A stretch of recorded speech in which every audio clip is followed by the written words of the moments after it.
दहेज केस के बीमार पतियों के लिए बहुत बड़ी खुशखबरी का ऐलान कर दिया है कोर्ट ने, क्योंकि बहुत सारे दहेज केस खारिज होने वाले हैं, कैंसिल होने वाले हैं। क्योंकि सुप्रीम कोर्ट ने कहा कि अगर इन 7 बातों के तहत में किसी लड़के ने दहेज का केस दर्ज करवाया है तो उन परिस्थितियों के संबंध में कार्रवाई को रद्द किया जा सकता है। यानी नीचे वाली कोर्ट जो है उस मामले को रफा दफा कर सकती है। तो 7 परिस्थितियां है कौन सी, वो 7 बातें हैं कौन सी, तो सारी बातें जान लेते हैं। और ये जजमेंट भी आप लोगों को फ्री में मिल जाएगा। कैसे मिलेगा इसी वीडियो में आपको बताने वाला हूं। देखिए, पहली बात बता दी कि अगर किसी लड़की ने अपने पति और ससुराल वालों के ऊपर दहेज केस दर्ज करवाया, लेकिन उस दहेज के ऊपर करवाया जो अपनी मर्जी से अपने साथ लेके आई थी, यानी कि शादी के टाइम जो सामान लेके आती है जिसको हम स्त्री धन बोलते हैं, अगर उसके बिहाफ पे अगर कोई दहेज केस दर्ज करवाया है तो वो दहेज केस नहीं चलेगा, उसको रफा दफा आप करवा सकते हो। नीचे वाली कोर्ट को क्या करना पड़ेगा, उसको कैंसिल वो कर सकती है, खारिज कर सकती है उस मामले को। क्योंकि ये जो दहेज है ना, ये अपनी सहमति से लेके आई है, किसी ने उससे मांगा नहीं है। जैसे लड़की के पापा ने अपनी मर्जी से अपनी बेटी को सामान दिया है, गाड़ी दी है, बाइक दी है, कोई फर्नीचर का सामान दिया, कोई बेडरूम किचन का सामान दिया, तो लड़के वालों ने उसको मांगा नहीं है,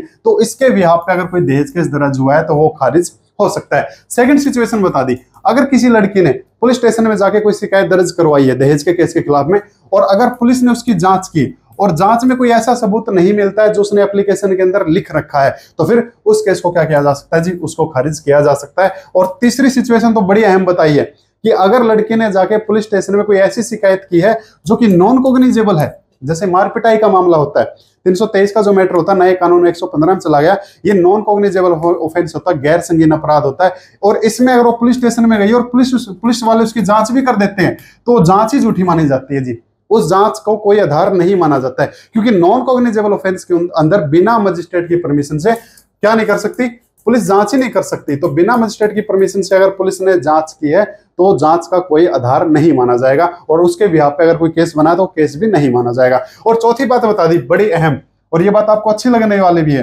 चौथी बात बताती है कोर्ट कि अगर किसी लड़की ने कोई ऐसा दहेज का मुकदमा दर्ज करवाया है और उसके अंदर अगर कोई ऐसी बेतुकी बात लिखी है, बेतुकी जिनके कोई सर पांव नहीं है, काफी सारी एप्लीकेशन के अंदर यही बात देखने को मिलती है कि ऐसी ऐसी बात लिखवा रखी है जो कभी हुई ही नहीं है, और ऐसे ऐसे बंदे का नाम भी लिखवा रखा है जो उस टाइम मौके पे मौजूद ही नहीं था। जो लोग विदेश में रह रहे हैं उनके नाम भी दहेज केस में, जो लोग 500 किलोमीटर दूर रह रहे हैं जिनसे कभी मिली नहीं उनका नाम भी दहेज केस में। ठीक है, पापा के ऊपर लगवा दिया छेड़खानी का मुकदमा, देवर के ऊपर भी छेड़खानी का मुकदमा, बेमतलब का मार पिटाई का मुकदमा। कोई ऐसी बात लिखी है जो बेतुकी है, जिसका कोई सेंस नहीं बनता है, तो उस केस को भी क्या कर सकती है, नीचे वाली कोर्ट रफा दफा कर सकती है, कैंसिल कर सकती है। अगर इन बातों के तहत में कोई दहेज केस दर्ज हुआ है तो कोर्ट को क्या करना पड़ेगा, वो खारिज करना पड़ेगा जी, वो नहीं चलने वाला है। इसके बाद एक अहम बात और बता दी, अगर किसी कानून के अंदर बताया या फिर किसी संस्था ने बताया है कि ये जो दहेज केस जो आ रहा है इसमें कोई दम नहीं है, इस केस के अंदर कोई दम नहीं है, तो उस केस को क्या किया जाए, उसको खारिज किया जाए। क्योंकि बहुत सारे बड़े बड़े शहरों में है ना, लेडीज लोगों के लिए क्या बना हुआ है, एक ऐसी संस्था बनाई हुई है वोमेन्स के लिए कि आप यहाँ पे अपनी आके शिकायत दर्ज करवाइए, आपको पुलिस में जाने की जरूरत नहीं है, हम लोग क्या करेंगे, आपकी मदद करेंगे। तो ऐसे अगर कोई संस्था है और उसने लिख के दे दिया कि भाई ये जो मामला ये लेके आई है ना, ऐसा हमको कुछ नहीं लग रहा है, ये कोई ज्यादा पांव पसारने वाला नहीं है, तो ऐसी संस्था ने लिख के दे दिया, तो फिर उस मामले को क्या किया जाए, उसको खारिज किया जाए। और फिर छठी बात बता दी, और सबसे अहम बात जो कि मोस्टली लोगों के साथ में होते भी है, अगर कोई दहेज केस का मुकदमा हुआ है पर बदला लेने के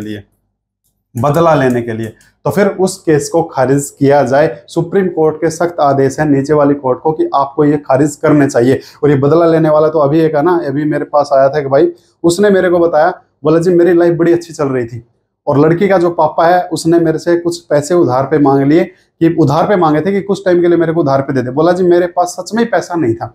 मैंने उसको कहा जी अभी मेरे पास पैसा नहीं है, तो लड़की को लगा कि मैंने जानबूझ के पैसा नहीं दिया, और इस बात का बदला लेने के लिए फिर लड़ाई झगड़ा जानबूझ के करने लग गई, रूस के मायके चले गई और जाके मेरे ऊपर दहेज केस लगा दिया।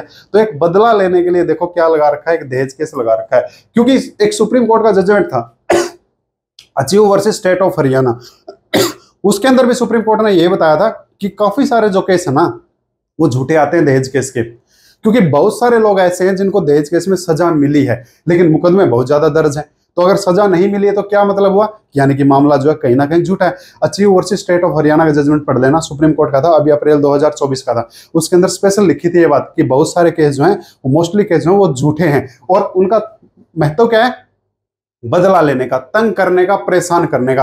तो अगर लड़की ने इस पर्पज से अगर कोई मुकदमा दर्ज किया है तो उसको क्या किया जाना चाहिए, खारिज किया जाना चाहिए। और सातवीं बात, और इस सबसे अहम बात जो आप लोग सुन के हैरान हो जाओगे और आप लोग सुन के यही कहोगे भाई मेरा मुकदमा तो पक्का खारिज होने वाला है। क्यों होने वाला है? देखो, सातवीं बात ये बता दी कि अगर कोई दहेज का केस दर्ज हुआ है और दर्ज करने से पहले अगर डिस्ट्रिक्ट मजिस्ट्रेट की यानी कि जिला मजिस्ट्रेट की अगर परमिशन नहीं ली गई है तो वो मामला खारिज हो सकता है, खारिज हो सकता है।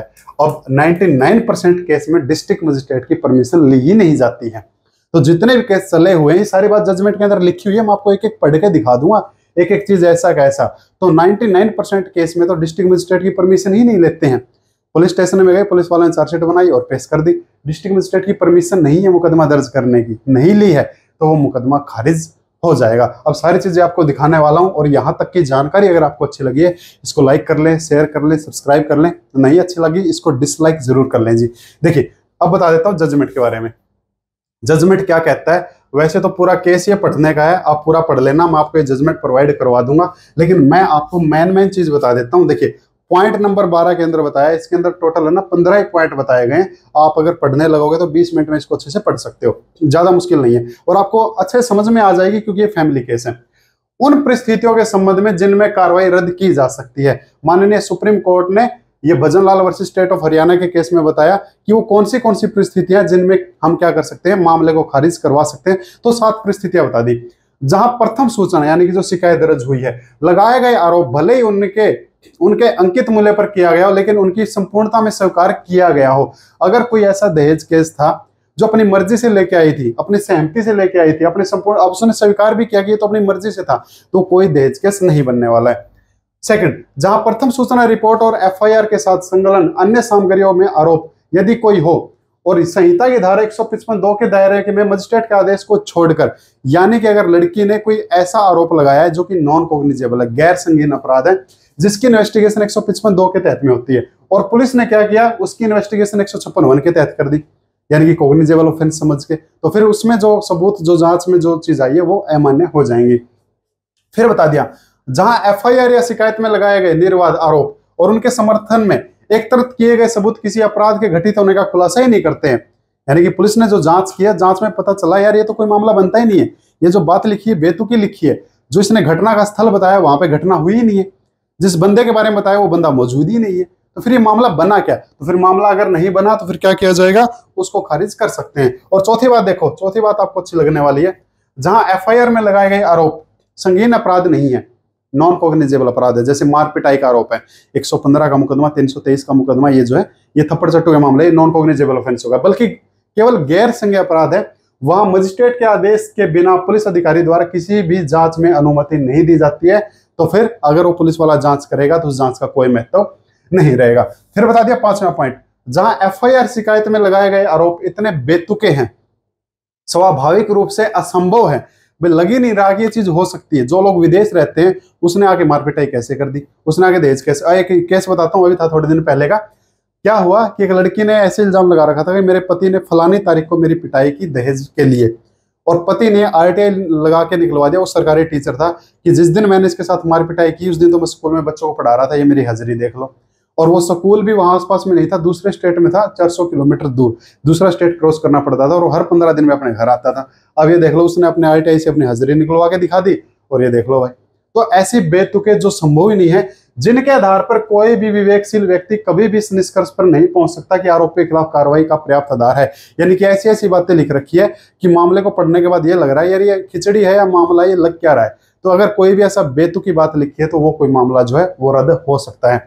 छठी बात, जहां इस संहिता या संबंधित अधिनियम के तहत में किसी भी प्रावधान में या तो किसी कानून में लिखा है या संस्था और कार्रवाई जारी रखने के स्पष्ट कानूनी रोक है, या तो किसी कानून में लिख रखा है कि अगर ऐसी बात एप्लीकेशन में तो उस कार्रवाई को रोक दो, या किसी संस्था ने उसको लिख के दे दिया कि इस कार्रवाई का कोई आधार नहीं है तो उसको क्या किया जाए, उसको कैंसिल किया जाए। सातवीं बात बता दी, जहां किसी आपराधिक कार्रवाई में स्पष्ट रूप से दुर्भाग्यपूर्ण के साथ भाग लिया जाता है, कार्रवाई में दुर्भावपूर्ण रूप से आरोपी पर प्रतिशोध यानी कि बदला लेने के लिए और निजी और व्यक्तिगत द्वेष के कारण उसे परेशान करने के लिए, यानी कि मुकदमा दर्ज करने का मकसद क्या है कि ये लोग परेशान हो, ये लोग कोर्ट में सफर करें, सिर्फ इस बात के लिए, बदला लेने के लिए, परेशान करने के लिए। अगर उसका मोटिव है, दहेज केस डालने का मोटिव यही है कि लोग परेशान हो, तो दहेज केस क्या हो जाएगा, खारिज हो सकता है। और अब 13वीं बात, जो सबसे अहम बात है वो ये है, माननीय सर्वोच्च न्यायालय और इस न्यायालय के विभिन्न निर्णयों के साथ पंजाब राज्य पर लागू दहेज निषेध अधिनियम की धारा फलानी फलानी,